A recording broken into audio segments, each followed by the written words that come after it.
We're sent out as sheep among wolves, and we're told to be as wise as serpents, but as harmless as doves. Remembering it's chains of love that really matter, because chains of hate will try to shackle our very existence. And we're told resistance is futile. All the while we're going around like we own the night, always looking for a fight, but not fighting for what's right, for what's just, for what's true. So which side you going to choose when they point the finger at you? Will you be like Peter and deny him thrice, knowing the best laid plans of mice and men often go awry? So look to the sky, to the hills from which comes your help. When all else fails, can you help yourself? Don't rely on your wealth to bail you out of the jail you created for yourself, laying up your earthly treasures when the true measure of character is to love even your enemies. So if you're fond of me and I've done you no wrong, would it be wrong of me to point out what's wrong with that picture and convince you to turn away from ways that will fail you and pray the power of Christ compels you, saves you, changes you? See, the silent suffering in the Garden Gethsemane was enough for me to see he laid down his life for me. But it took his death and a public torturing, and still some don't see that he came to set us all free. So please tell me why. Why so many of us remain in chains, choosing to be mentally enslaved, bound by the lies Satan sells us, ready to believe whatever he tells us. We are worth so much more than the faulty plans Satan has in store. See, I've been searching day in and day out because it seems like our light's being snuffed out. You gotta wonder, just like I did, wonder what your worth is, what on earth is your divine purpose. There's no time for feeling worthless, because we've been endowed with the same powers Christ possessed. And he even left us with a comforter to remind us that we are joint heirs to God's kingdom.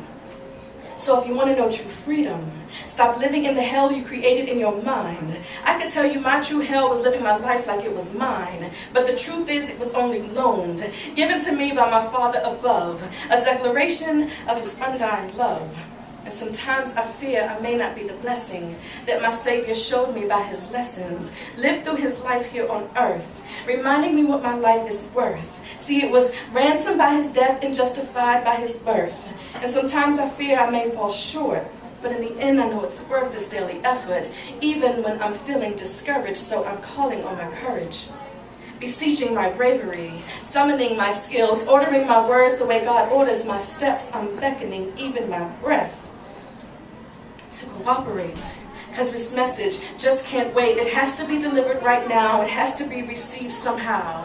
So I've been down on my knees, now I'm up on my soapbox, praying, Lord, use me to get the word out. Because even if I feel slighted that past wrongs haven't been righted, I'm assured that I have the victory. And I'm not a victim of society.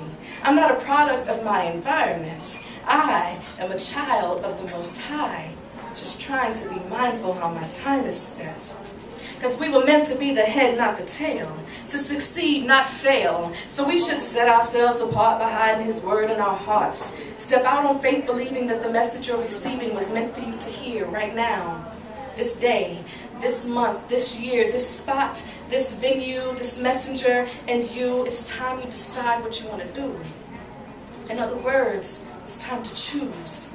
Maybe it'll be a little easier if I ask you like this. Do you choose life? Do you choose death? Because living life blind isn't living, my friends. So open up your heart and let Christ in. Open up your eyes, see what's in store. Open up your mouth and help spread his word. And don't be afraid if while you're hearing this you feel moved by the great commission to spread his word, spread his love. Because we're sent out as sheep among wolves, and we're told to be as wise as serpents, but as harmless as doves.